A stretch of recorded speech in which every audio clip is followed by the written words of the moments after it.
कई श्रद्धालु आदर योग्य हैं लेकिन फंस जाते हैं श्रद्धा में। श्रद्धाहीन व्यक्ति रूखा होता है, बेकार, और श्रद्धा है और शास्त्र का व्यवहार का ज्ञान नहीं है तो भी फंस जाता है। कैसे फंसता है? अब एक घटित घटना सुनाता हूँ। ये मैं उस ग्रंथ के आधार से, मैंने नहीं देखी, बम्बई से 50-60 किलोमीटर दूर गणेशपुरी है, वहां मुक्तानंद बाबा का आश्रम है। पंडाल बढ़ा दो जल्दी से। मुक्तानंद बाबा का ग्रंथ से ये कथा मैंने सुनी। तो ध्यान से सुनना है। नसरुद्दीन अपने बाप का एकलौता बेटा था। अब्बा जान, मुझे मेरा प्यारा गधा दे दो और कुछ रुपए दे दो, मैं कुछ बड़ा आदमी बनूंगा। अब्बा ने कहा, बेटा अब मैं कुछ साल के बाद बूढ़ा हो जाऊंगा, फिर मर जाऊंगा, कब्र में सोऊंगा, तब तू मस्जिद का मालिक बन जाएगा। बोले, अब्बा मैं क्यों इंतजार करूं? अब्बा बूढ़े बन जाए, मर जाए, मस्जिद में उधर अपना कब्र में सो जाए। अब्बा कुछ भी करो, थोड़े पैसे दे दो ना, आपका एकलौता बेटा हूँ अब्बा। सलाम अलैकुम। अब्बा को रिझा लिया। किसने रिझाया? नसरुद्दीन ने। वो गधा दे दिया। वो नसरुद्दीन रवाना हो गया। और महीना, 15 दिन, 20 दिन, 25-50 दिन बीते। एकाएक काली हवा लगी जिसमें ऊंट और गधे मर जाते हैं। काली हवा, हार्ट अटैक हो जाता उनको, उसी समय मर जाते। तो गधा मर गया। अब नसरुद्दीन कल दोपहर का गधा ने दम तोड़ा और आज दोपहर हो गई। बार बार गधे को चिपक के रो रहा है, जनाबे आली क्या मेरे बोझ से तू मर गया क्या? जनाबे आली क्या सो गया है, मेरे से रूठ गया है? उठ यार उठ, तू तो मेरा बचपन का साथी है, बचपन से तेरे साथ में क्या क्या क्या विलाप करता रहा। मैं अब इतना समय नहीं बिगाड़ूंगा, आप समझ लेना। जैसे मूर्ख लोग मृतक के आगे रो रो के समय बर्बाद करते हैं और मृतक की आत्मा को भटकाते हैं, बेवकूफ लोग मृतक के आगे रो रो के उसकी आत्मा को भटकाते, अपने को दुखी करते। मंगलमय जीवन मृत्यु पुस्तक ले जाना आप, और जहाँ कोई बेवकूफ लोग रोते हो, माँ मर गई है, बाप मर गया, बेटा मर गया, रो रो के परेशानी पैदा करते हो, तो मंगलमय जीवन मृत्यु पुस्तक उनको पकड़ा देना। 1.5-2 रुपए की है वो पुस्तक में लिखा है, उसकी सदगति करो। मृतक के लिए रोकर उसको परेशान मत करो, खुद रोकर परेशान मत हो। मंगलमय जीवन मृत्यु पढ़ना तो पता चलेगा मृतक व्यक्ति की सदगति कैसे होती है। तुलसी की लकड़ी से उसका अग्नि संस्कार होने से उसकी दुर्गति से रक्षा होती है। तुलसी के पत्ते मुंह में डालने से उसकी दुर्गति से रक्षा होती। और तुलसी की सूखी लकड़ियां घर में संभाल के रखें, कहीं भी मौत हो जाए तो तुमने लाखों रुपए उसको दे दिए, करोड़ों रुपए, अगर तुलसी की कुछ लकड़ियां दे दी, भाई पिता है, माता है, इनके आंखों पे, शरीर पे रखो, उनकी दुर्गति से रक्षा होती है। जयपुर के पास में एक लदाना है, उसकी कथा मैं बाद में बताऊंगा। अभी नसरुद्दीन को बेचारे को रोने नहीं देंगे ज्यादा देर। तुम्हारे जैसे कुछ थे आगेवान, अरे यार क्या रो रहा है, समझावे तो फिर गधा को देके फिर रोवे। जल्दी से गधे को ठिकाने लगाओ। खड्डा खोद दिया, नमक ला दिया, सब ठीक ठाक कर दिया, थोड़ा ऊंचा कर दिया, अगरबत्ती लगा दी। अरे यार देख रे, तेरे जनाबे आली का तो रुतबा हो रहा है, तकलुक का खाना खा ले नसरू। गांव के लोग कुछ समझदार भी तो होते हैं ना, मुसलमानों में भी कई बुद्धिमान भी तो होते हैं। छोरा रो के मर न जाए, पागल न हो जाए, उन्होंने कर दिया। फिर कोई था तुम्हारे जैसा कोई है, फुटकर पत्रकार होगा, मुझे पता नहीं है, या नेता होगा, उसने एक छोटी मोटी चादर चढ़ा दी, फिर तो कहना ही क्या है। फिर तो लोगों का तांता चल पड़ा। बोले कौन सा पीर है? तो गधा पीर तो कोई आएगा नहीं। तो नाम क्या है? हैदर अली पीर है, फलाना, वो भी नहीं। तो बोले 2 पैर वाला तो मनुष्य होता है, 4 पैर वाला बड़ा पीर नाम रख दो, बात गुपचुप हो जाए। बड़े पीर, बड़ा पीर, बड़े पीर की बड़ी रहमत, चल पड़ा सिलसिला। लोगों की भीड़ हुई तो होटलें खुल गई, लोजें खुल गई, धर्मशालाएं बन गई, नानवाई की दुकानें चल पड़ी। देखते देखते 1000 परिवार वहां अपना रोजी रोटी कमाने लगे और भीड़ बढ़ गई। 4 साल हुए न हुए, नसरुद्दीन के अब्बा ने देखा कि कम वक्त गधा भी गायब, खुद भी गायब। और वहां बड़े पीर के यहाँ बहुत भीड़ होती है, मैं भी जाऊं बड़े पीर से दुआ ले आऊं। आप समझ रहे हैं बड़ा पीर कौन है? बड़े पीर के यहाँ दुआ, यहाँ तो कमाई बहुत हो रही है, हमारे यहाँ के भी लोग उधर जाते तो अपना धंधा बंदा हो रहा है। फिर उसने हाथाजोड़ी की कि मुझे यहाँ के जो संस्थापक हैं उलेमा साहब, उनसे मिला दो। बड़ी मशक्कत के बाद वो साहब से आके आदाब उलेमा साहब, देखते ही नीचे के व्यक्तियों को हाथाजोड़ी किया। और जब नसरुद्दीन ही तो था सर्वे सर्वा, जो उसके कमरे में गया, बड़ा सा खासा, क्या पलंग है, क्या इत्र की बोतलें रखी है, क्या इत्र का छिटकाव है। नसरुद्दीन बड़ा आदमी तो बन गया। तुम ऐसा मत करना है, नसरुद्दीन ने जो बड़ा बनने का रास्ता लिया तुम नहीं लेना। इत्र उनको बहुत अच्छा लगता है, कई इत्र की बोतलें। अभी भी मेरे सत्संग में कोई आया था, भाईजानों का बड़ा प्रसिद्ध आदमी, वो भी मेरे को इत्र की बोतल पकड़ा के गया। अब नहीं लूं तो उसे दुख लगेगा, और लेके मैं इत्र छाटू तो मेरा तो मन तैयार नहीं होता। वो पड़ी है बोतल कहीं, कोई मिल गया उलेमा साहब जैसा तो पकड़ा दूंगा, नहीं तो तुम्हारे जैसों को दे दूंगा, शौकीनों को।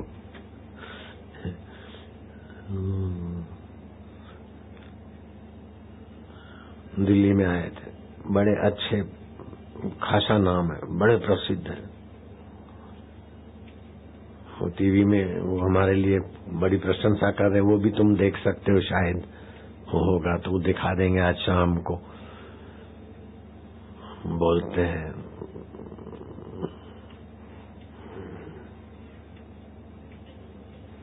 असगर अली नाम था, बड़ा प्रसिद्ध व्यक्ति है दिल्ली के इलाके में। तो जगत गुरु शंकराचार्य भी आए थे, वो आए, सम्मेलन हम करते हैं मातृ पितृ पूजन दिवस के लिए। अब क्या हुआ, जो ही गए नसरुद्दीन के कमरे में तो एक धक्का लगा। बोले उलेमा साहब, गुस्ताखी माफ हो, आधा बरस, लेकिन तुम्हारी शक्ल मेरे बेटे से मिलती है।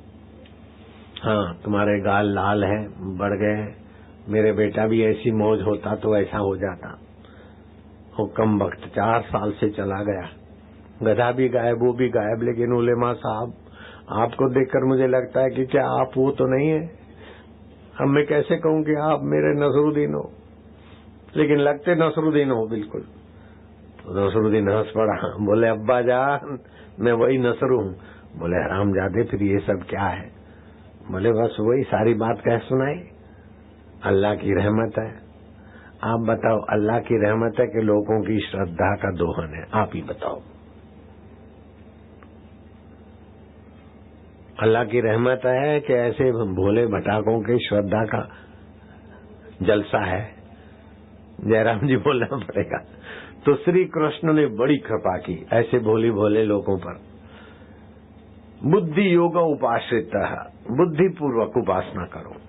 जैसे इतनी कटोरी ले आए, इतनी वो मुरक्का भी ले आए, और इतनी रुई ले आए, और आरती जलाए, आग पकड़ गई, अब हाथ जले तो कारपेट पे रख दिया, और कारपेट को आग लगे, खुद भी परेशान और भी परेशान। तो श्रद्धा तो रखो देवियां माता, लेकिन श्रद्धा के आगे सूझबूझ की आंख भी रखो। गाड़ी कितनी तेज चालने वाली हो, लेकिन ब्रेक और स्टीयरिंग अपने कंट्रोल में हो तो ठीक रहेगा। क्या हाल है? ब्रेक और स्टीयरिंग पर नियंत्रण गया तो ड्राइवर भी मरेगा और बैठे हुए भी मरेंगे। तो श्रद्धा के साथ सूझबूझ होनी चाहिए। बुद्धि योग उपाश्रित, भगवान का वचन अपने हृदय में लिख लो। भगवान कहते श्रद्धावान लभते ज्ञानम, श्रद्धा विहीन को भगवान का ज्ञान भी नहीं होगा। श्रद्धा तो चाहिए। श्रद्धा पूर्वा सर्व धर्मा मनोरथा फल प्रदा। सारे धर्मों के मूल में श्रद्धा है। श्रद्धा के बिना धर्म भी नहीं होता। लेकिन श्रद्धा के साथ भगवान ने कहा, श्रद्धावान लभते ज्ञानम तत्पर संयते इंद्रिया। तत्परता भी हो और इंद्रिय संयम भी हो, सूझबूझ भी हो, कुतर्क नहीं लेकिन समझ भी हो थोड़ी। अब ये नसरुद्दीन अल्लाह की रहमत बोल देवे अथवा गधे का चमत्कार बोल देवे, लेकिन आप समझोगे कि श्रद्धालु लोगों की विचारों की दयनीय स्थिति है। खोद के देखो तो गधे की लाश निकलेगी, अथवा और जगह कहीं खोदो तो हड्डियां निकलेगी। तो जिंदों से तो मांगते, लेकिन मुर्दों के पीछे भी सिर खपा रहे। मेरा देखो, सभी जाति के मेरे भक्त हैं। मैं मुसलमानों का भी भला चाहता हूँ, तभी तो मेरे भक्त हैं वो। ईसाइयों का, पारसियों का, सभी का मैं भला चाहता हूँ। मैंने एक अभियान छेड़ा है। वैलेंटाइन डे के दिन छोरे छोरी एक दूसरे को फूल देते हैं, आई लव यू। 13 साल की लड़की से लेकर 19 साल की लड़कियां, 12,50,000 लड़कियां गर्भवती हो जाती है विदेशों की। उसमें से आधी तो लगभग 5-6 लाख तो गर्भपात कराती है। 5-6 लाख बच्चियां मां बन जाती है, या तो सरकारी नर्सिंग होम में, या तो फिर वैश्या का धंधा, या तो भीख, तो क्या अब जो जैसा भी करती हो। तो ये गंदगी हमारे देश में घुस रही है।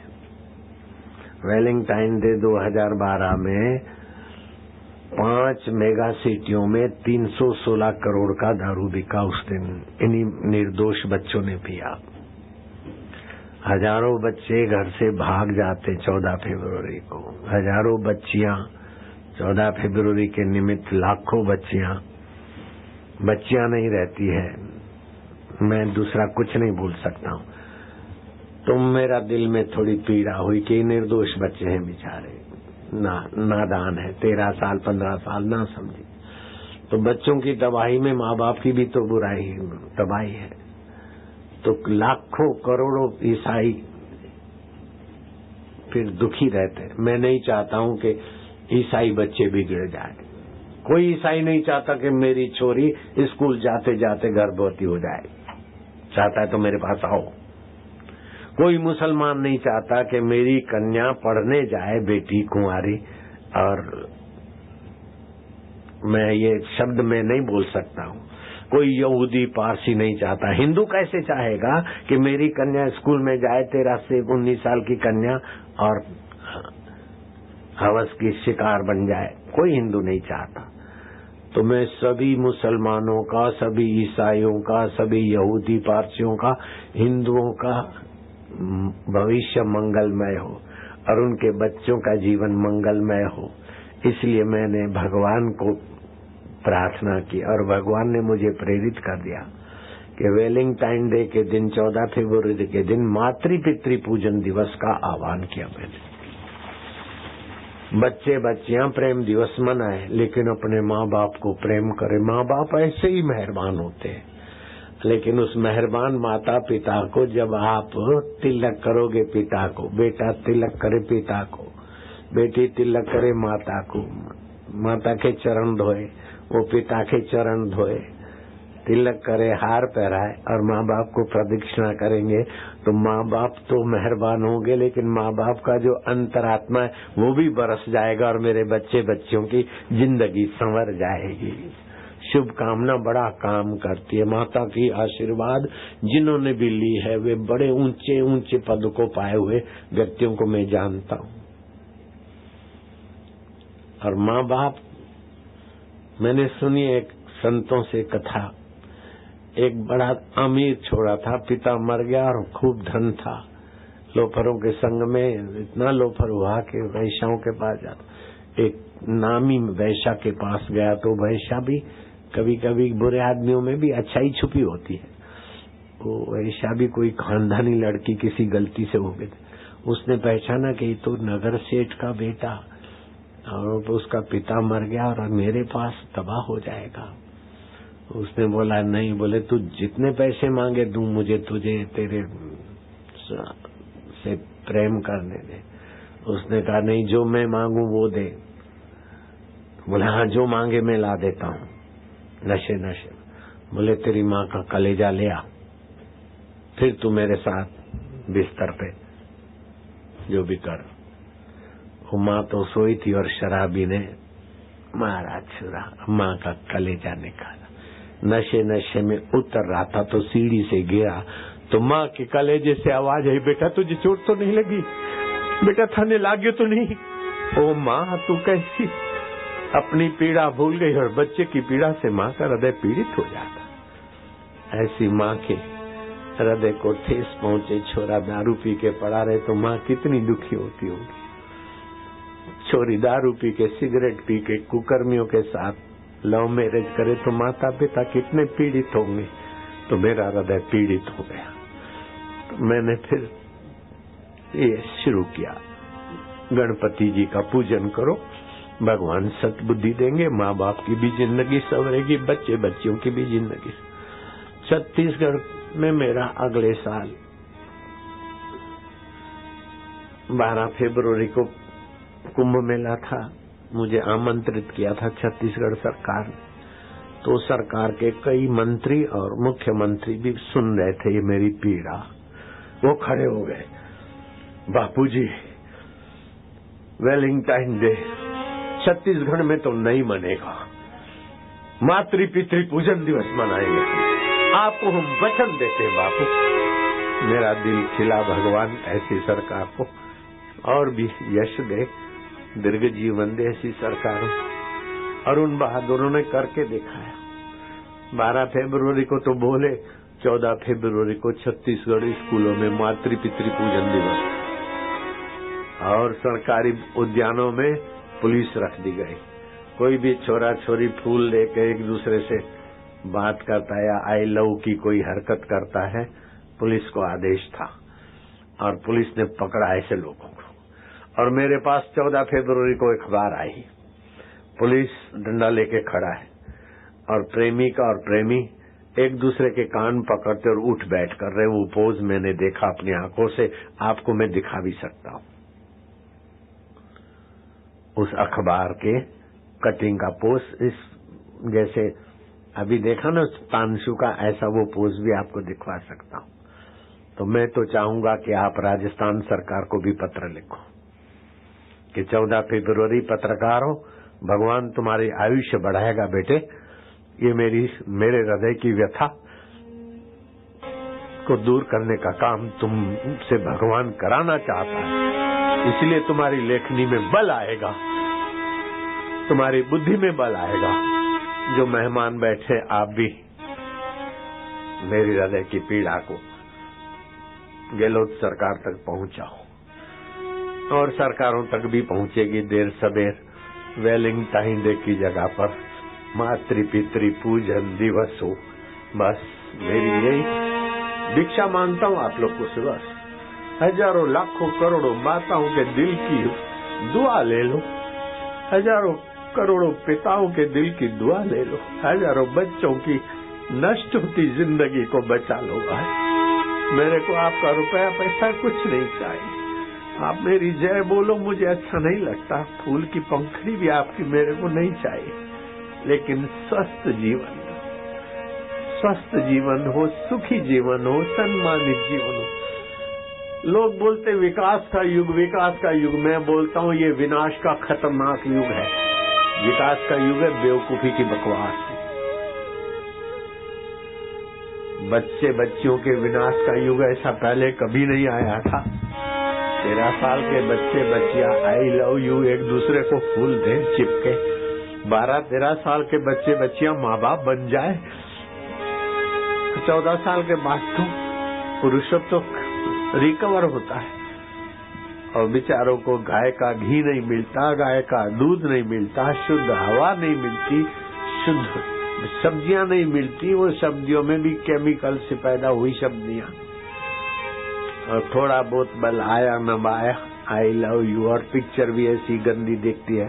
कि बेचारे बच्चे कहाँ जाए। माइयों के साथ भी अत्याचार का युग ऐसा जो आया वैसा पहले कभी नहीं आया। गर्भवती माई हो जाती, हॉस्पिटल में जाती, डॉक्टर बोलते बच्चा ऊंधा लटका हुआ। अरे हरामजादे, ऊंधा ही होगा, जल्दी ऑपरेशन करा दो, अबॉर्शन करा दो, बच्चा नहीं है पेट में। किसी को ऐसा बोलते। मेरे पास तो कुछ लोग हैं, बापू 11 साल के बाद आपने हंसने मंत्र दिया, मेरी पत्नी गर्भवती हो गई, डॉक्टरों को दिखाया, डॉक्टर बोलते हैं गांठ है, कोई बच्चा नहीं है। मैं क्या, कुछ गांठ वांठ नहीं है, तुम देखते जाओ। अभी वो गांठ 4 महीने के, मैं क्या, वो डॉक्टर को बोल दे, लिख के दे, बालक नहीं है, गांठ है। फिर बड़ा हो, बच्चे का जन्म हो, तब जाके उसको जूता सुंगाओ। ऐसे कईयों के गर्भ में बच्चे लड़के होते हैं और वो हरामी बोलते हैं कन्या है, गर्भपात कराओ। अरे कन्या को काय को मारो, लेकिन होते बच्चे हैं, लड़के होते हैं, कन्या बता देते। कन्या भी हमारे लिए चाहिए, बच्चे भी चाहिए। भारत के बच्चे तो विश्व का भला करेंगे। भारत के बच्चों में आतंक के संस्कार नहीं है। पड़ोसी देश के लोग आए, मेमन बम्बई में बम ब्लास्टिंग किया। उस समय मेरा अमेरिका में वर्ल्ड रिलीजियस पार्लियामेंट में जैसे विवेकानंद गए थे, ऐसे मेरे को जाना हुआ 100 साल के बाद। मैंने कहा दुनिया के 190 देशों में हिंदुस्तान के लोग फैले हुए हैं। जो गीता को मानता है, उपनिषद को मानता है, गुरु ग्रंथ को मानता है, पुराणों को मानता है, वो हिंदुस्तानी जिस देश का अन्न खाता है, पानी पीता है, उसने बम ब्लास्टिंग किया है तो मुझे बताओ, मैं जिम्मेदारी लेता हूं। अरे संस्कार है, सर्वे भवन्तु सुखिना, सर्वे भवन्तु निरामया। हिंदू भवन्तु सुखिना नहीं कहता है भारत। सर्वे में ईसाई पारसी सब आ गए। अभी वेलिंगटाइन डे में खाली हिंदुओं को नहीं आह्वान करता हूं, हिंदू बच्चे मातृ-पितृ पूजन दिवस मनाओ, सभी मनाओ। ईसाई अपने माँ बाप का पूजन करो, मुसलमान अपने अब्बा जान का पूजन करो, सत्कार करो, लेकिन आई लव यू तू नहीं तो और सही। ये लोफरों का रास्ता छोड़ो, नेक इंसान बनो। आपके अब्बा दादा, अब्बा के अब्बा ऐसे थे क्या? बुद्ध ने वेलिंगटाइन डे मनाया होता तो भगवान बुद्ध नहीं होते। हमने ऐसा किया होता तो हम आशाराम बापू नहीं बनते। नरेंद्र जी ने ऐसा किया होता तो स्वामी विवेकानंद नहीं बनते। और तुमने भी ऐसा नहीं किया तभी यहाँ बैठे हो। अगर किया होता तो यहाँ नहीं बैठ सकते।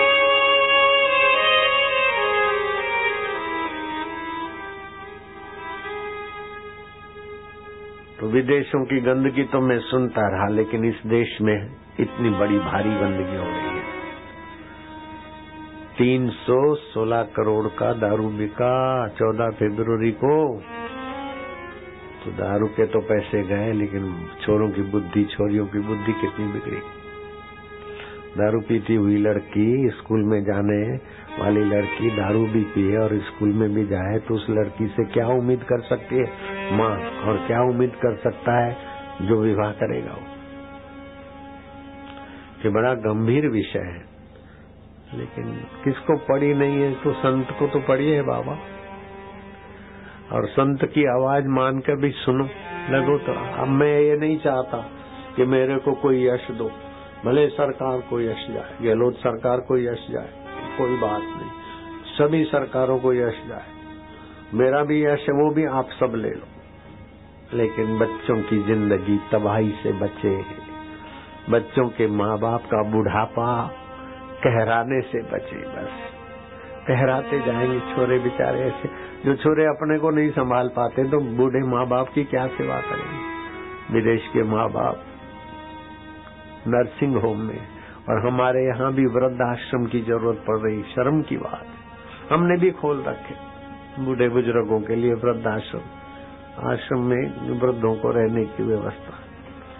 बच्चों की देखभाल माँ बाप करे और माँ बाप की देखभाल बच्चे करे। ये हमारे भारत की संस्कृति।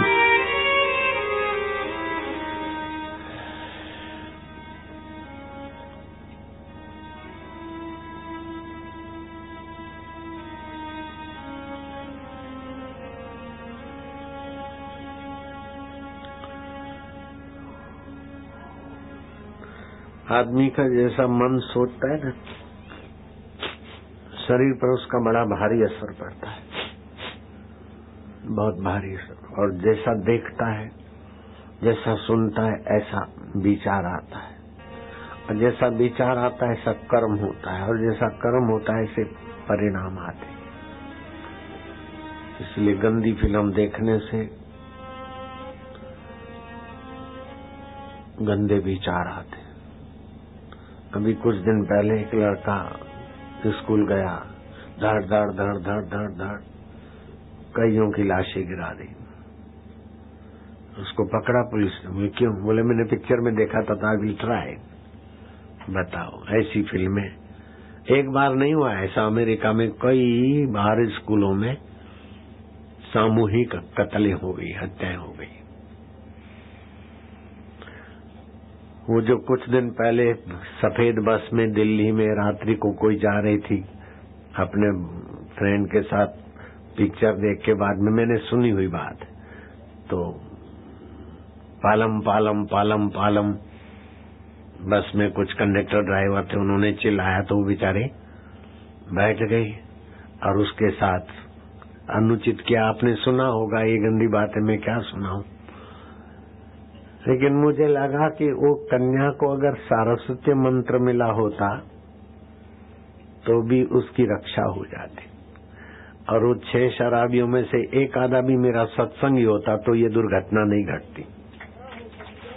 वो बीच में अड़ जाता है, मेरी बहन है, और कन्या ने मंत्र लिया होता तो किसी का भी हाथ पकड़ लेती, भैया ये तो ऐसे हैं लेकिन तू तो मेरा भाई है, मैं तेरी धर्म की बहन हूँ, भैया भैया।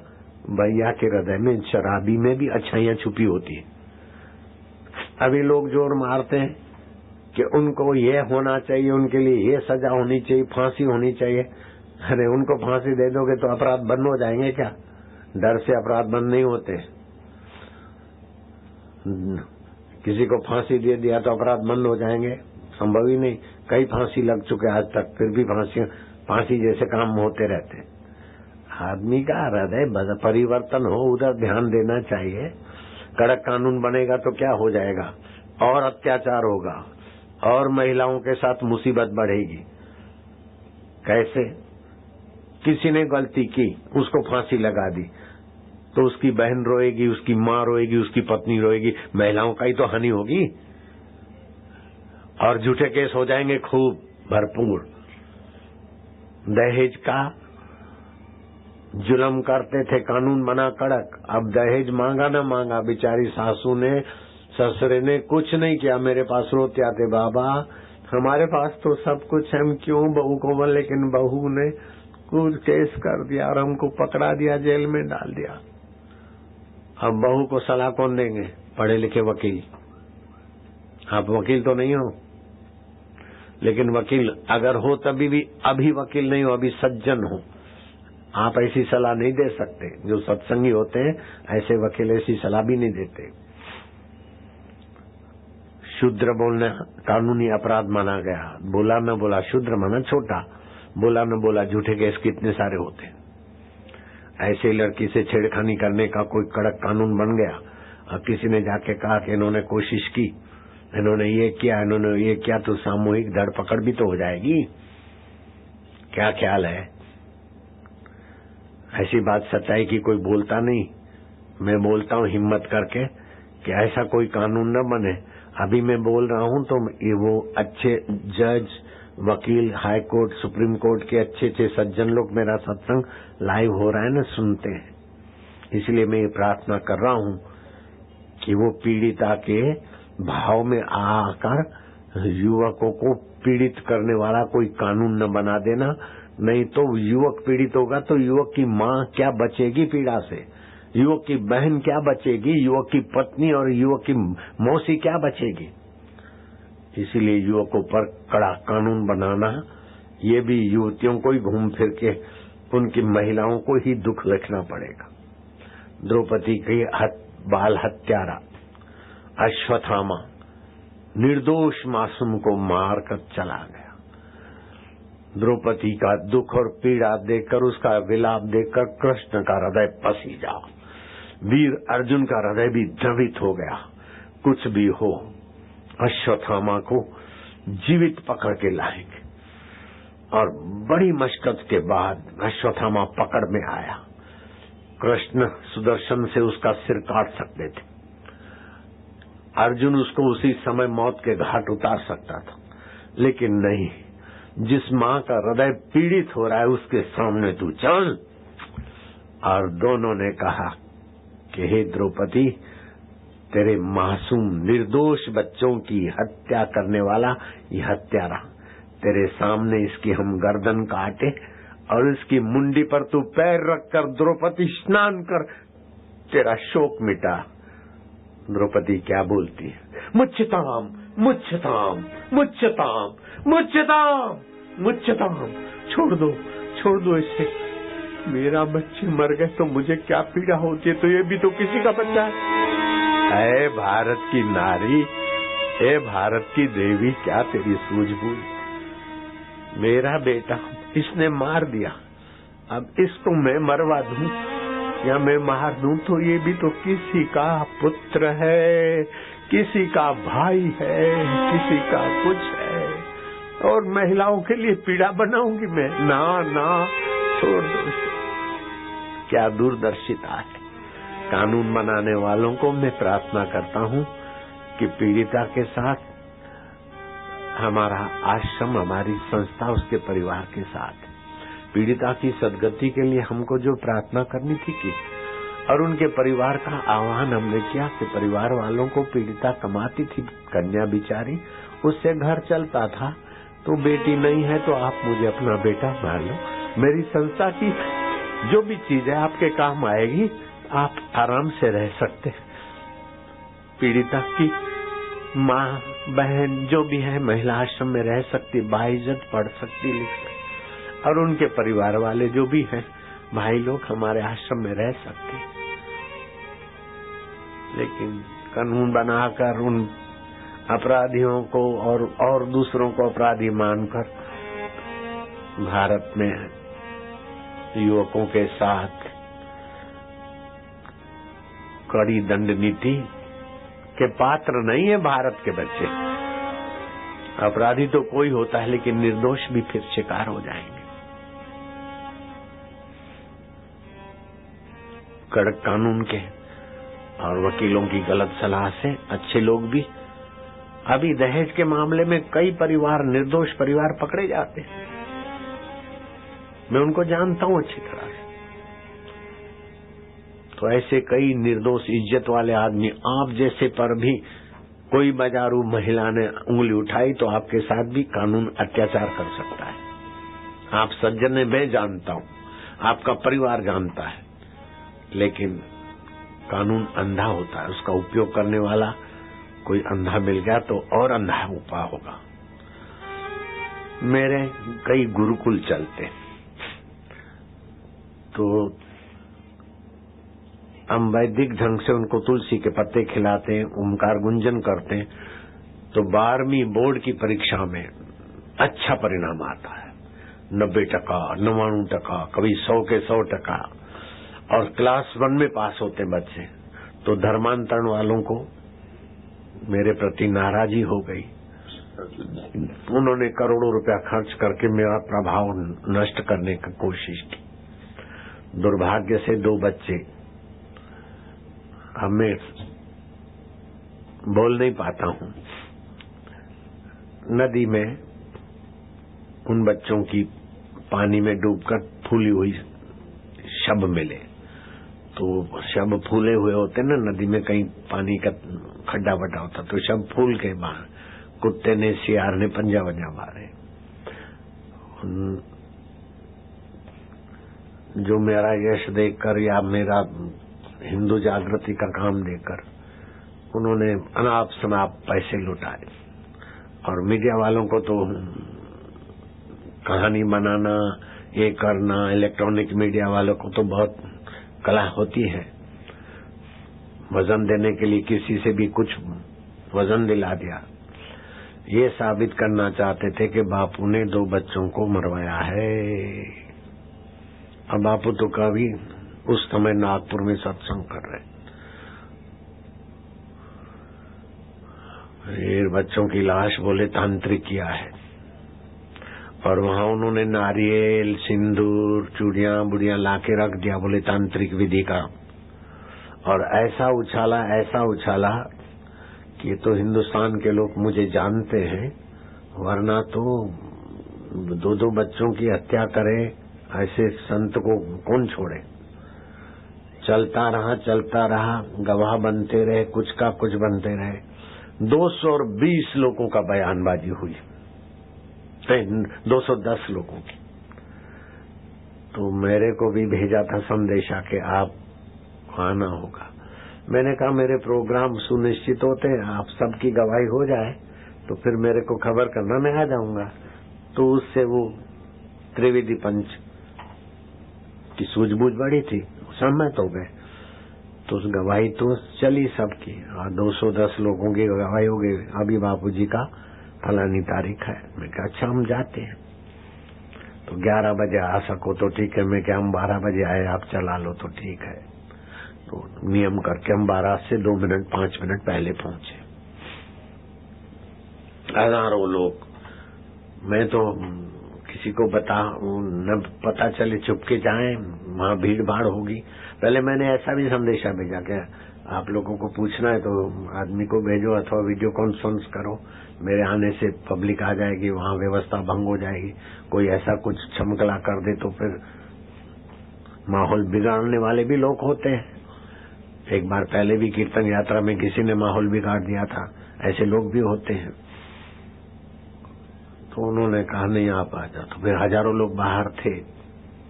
आसाराम बापू की जय हो, भक्तों को पता चल गया। फिर मेरे को पूछा उन्होंने, बड़ी अच्छी, सब कुर्सी पे बैठे थे। जज ने कहा बापूजी, मैं आपको बापूजी करके बुलाऊं तो चलेगा? मैं कहा जो आपकी मौज हो। तो शालीन व्यक्ति थे। बापूजी आपका जन्म से लेकर क्या क्या हुआ अभी तक बताया। मैं क्या आपको जो पूछना है जरूरी है बच्चों के विषय में, मेरे जन्म के नहीं थोड़ा बताओ। मैं क्या हमारे जन्म के पहले एक सौदागर आया था अनजाना। हमारे पिता नगर सेठ थे, वो धान का क्या ले क्षत्रिय थे, लेकिन सौदागर आता जोड़ी करके झूला दे गया। और झूला भी इतना बड़ा कि बच्चा भी झूले, बच्चे के भाई बहन भी झूले, माँ भी झूले, और बाप को भी मौज आए तो झूल सके, इतना भव्य झूला दे गया। वो मेरे ईश्वर ने मेरे आने के पहले ही मेरे लिए झूला भेजा था।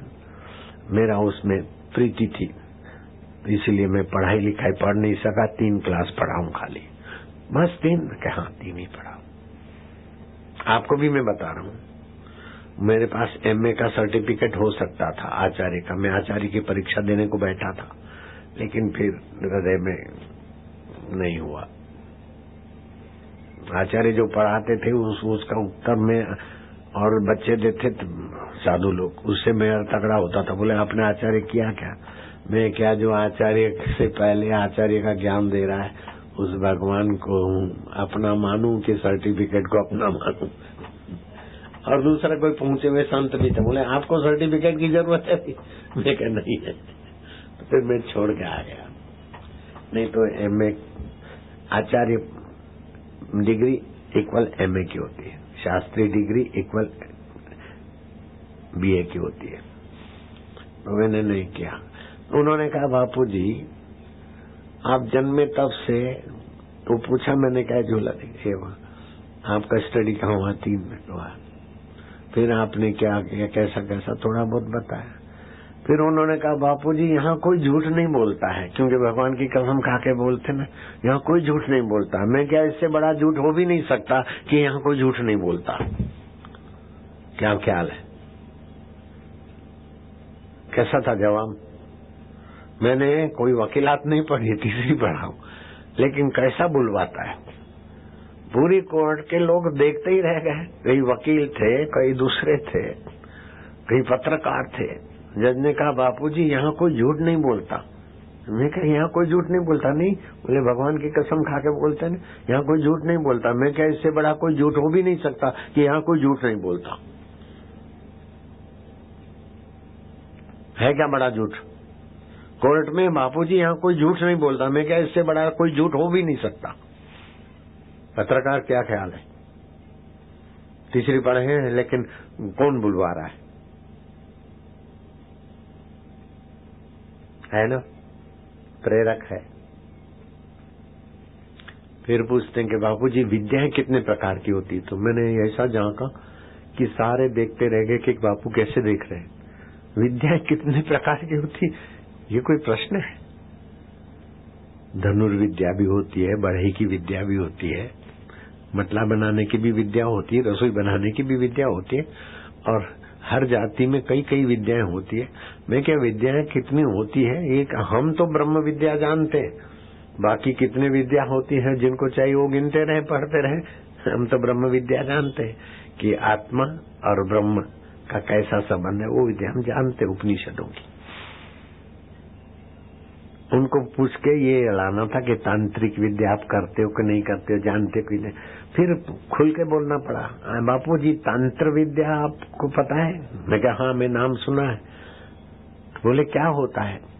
मैं क्या, लोकतंत्र, गणतंत्र, मंत्र के समूह को बोलते तंत्र, और बच्चों का ही कलेजा लिया और बलि चढ़ाई ऐसी। मैं वहां तो नहीं बोला, मैं आपको बताता हूँ कि ऐसी नीच प्रवृत्ति हमने आज तक कहीं सुनी नहीं, देखी नहीं।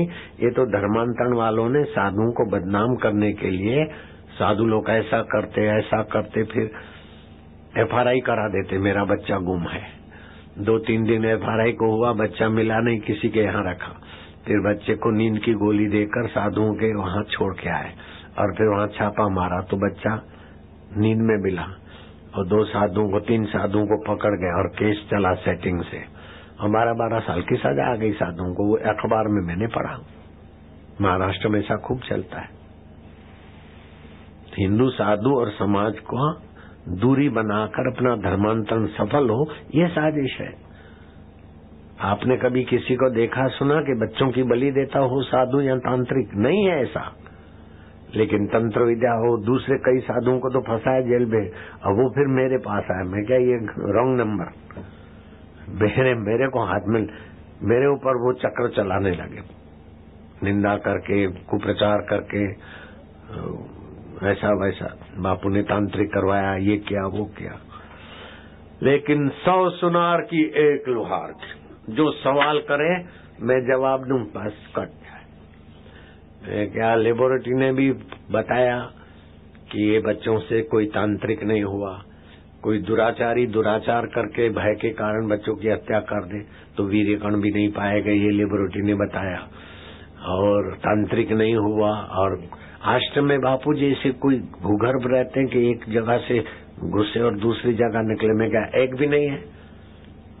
मीडिया वाले ने उछाला था, तुमको नहीं बोलता हूँ मीडिया वाला, वो जो भाड़ूती हरामजादे थे उन्होंने उछाला। मीडिया वाला सब हरामजादे नहीं होते, समझ गए? वहां की मीडिया वालों ने, जिन्होंने पैसे लेके आश्रम को बदनाम करना चाहा, उन हरामजादों ने ये उछाला कि आश्रम में भूगर्भ है, भोंयरे हैं। तो बोले बापू आपके यहाँ भोंयरे हैं क्या? वो जज खुद भी चेक करके गया, और 5 बार तो छापे मारे उन्होंने। अब फिर भी पूछते, मैं कहा नहीं है बाबा। अगर मुझे मजाक सूझे ना तो मैं बोलता बहुत सारे हैं, जाके चेक करो। लेकिन मैं क्या, क्यों उनको, कोर्ट को, बेचारे को, जजों को, सज्जनता से वो पेश आए थे। हाँ, अगर वो कुछ 19-20 करते तो फिर मेरा भी जवाब 19-20 होता, क्योंकि हम अपराधी तो थे नहीं, गवाह थे। हम नहीं देते ऐसी अनर्गल बातों की गवाही, जो चाहे खो करो, कुछ नहीं कर सकते। जयराम जी बोलना पड़ेगा।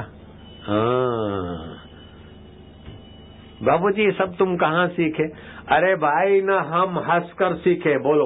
हम न हंसकर सीखे हैं, न रोकर सीखे हैं, बोलो। हम न हंसकर सीखे हैं, न रोकर सीखे हैं। जो कुछ थोड़ा सीखे, गुरु के होकर सीखे हैं। तो भगवान के और गुरु के होने से विपदाएं आपदाएं संपदा में बदल जाती। भगवान के होने से अमंगल भी मंगल में बदल जाता है। सर्वदा सर्वकालेषु सर्वदा सर्वकालेषु नास्ति तेषाम् अमङ्गलम् नास्ति तेषाम् अमङ्गलम् सर्वदा सर्वकालेषु सर्वदा सर्वकालेषु नास्ति तेषाम् अमङ्गलम् नास्ति तेषाम् अमङ्गलम् येषां हृदयस्थ भगवान् येषां हृदयस्थ भगवान् मंगलाय तनोहरि मंगलाय सर्वदा सर्वकाल में उनका अमंगल होता ही नहीं। जिनके हृदय में भगवान के लिए अपनात्व है, भगवान मेरे है, भगवान का आश्रय है जिनको, उनका अमंगल होता ही नहीं। अमंगल घटना घटती फिर भी अमंगल नहीं होता है। कार चलते चलते अंदर कार में बैठे हुए भी मर जाते और बाहर लोगों को भी मार डालती कार, लेकिन हमारा हेलीकॉप्टर गिरा ऊपर से और हजारों लोगों के बीच गिरा और पुर्जे उड़े, किसी को एक नट बोल्ट भी नहीं लगा। हजारों लोगों के बीच हेलीकॉप्टर गिरा, उन लोगों को भी नहीं लगा और हम बैठे थे, हमको भी नहीं लगा। ये सर्वदा सर्वकालेषु नास्ति तेषाम् अमंगलम तुम्हारे हिंदुओं के शास्त्र की सच्चाई का दर्शन नहीं है तो क्या है? गुरु गीता में लिखा है अकाल मृत्यु हंति च, अकाल मृत्यु की घटना घटे उसको हरण करने वाली शिव गीता है। हमारे साधक गुरु गीता पढ़ते हैं, हमने गुरु गीता सुनी हुई है। अकाल मृत्यु काहे को आएगी? और इतनी संख्या मंत्रों की हो जाए तो उसकी अकाल मृत्यु नहीं होती है, वो जिसके बीच बैठा हो वो लोग भी बच जाते। ये भी प्रत्यक्ष हो गया। 29 अगस्त को 3:35 को हेलीकॉप्टर 500 फीट ऊपर से नियंत्रण खो बैठा। कैसे गिरा तो तुमको दिखाएंगे अभी। और पब्लिक के बीच गिरा, वहीं तो उतरना था, उतरने के बदले गिरा। लगभग 3:30 बजे थे और गोधरा अभी दिखा सकते हैं। भक्तजन अपने बापू का इंतजार कर रहे थे। बापूजी का हेलीकॉप्टर मोरबी से गोधरा आ रहा था। देखो अमंगल नहीं होता मेरा। जमीन पर उतरने से पहले ही जमीन पर यूं धम से गिरा।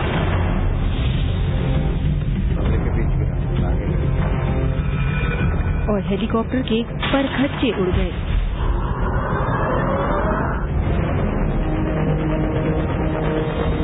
इतना ही नहीं, भयंकर चिंगारियां भी निकली।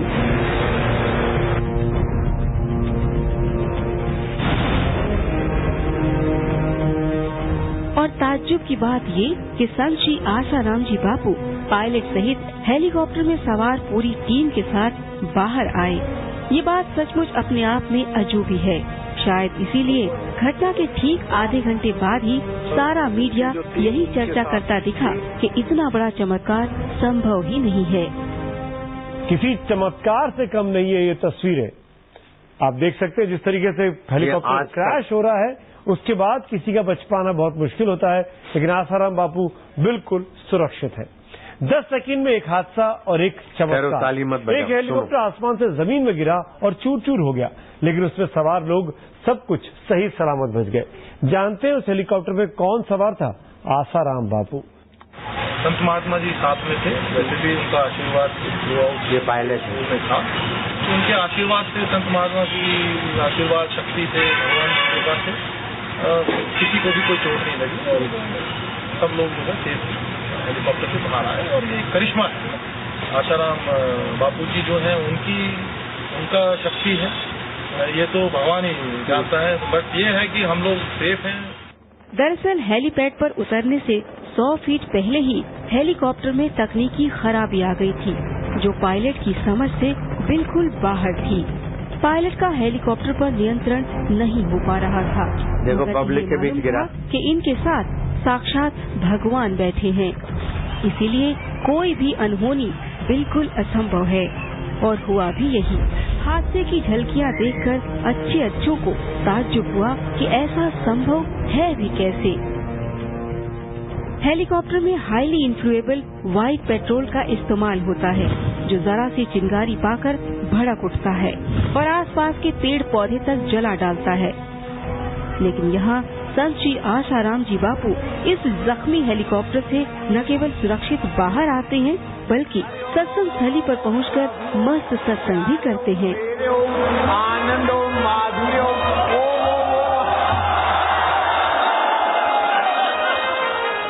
क्या हाल चाल है बापू, आपका क्या हाल चाल है? देख रहे हो आज तक कभी सुना नहीं होगा।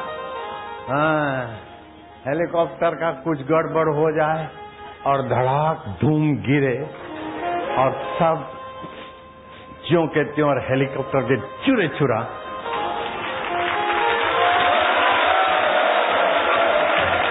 ये भगवान के मंत्र जाप की जो स्थिति है ना, अकाल मृत्यु हंती च, वो इतना जप हो जाए तो उस व्यक्ति का कहीं किस गाड़ी में, जहाज में, बस में, बाइक पे वो बैठा हो तो उसके मंत्र जाप की संख्या के प्रभाव से दूसरे यात्रियों की भी रक्षा होती है, उसका प्रत्यक्ष हो गया। मुझे तो हिंदू धर्म में जन्म लेने का बड़ा गर्व है और हिंदू धर्म के मंत्र विज्ञान का मुझे बहुत फायदा मिला है। और वो तो आज सारी दुनिया सुनती होगी, देखती होगी कि हेलीकॉप्टर टुकड़े टुकड़ा हो गया और उसमें बैठे हुए आदमी को खरोज नहीं आई और ऐसे अच्छे मजो हवे नारायण हरि हरि ओम।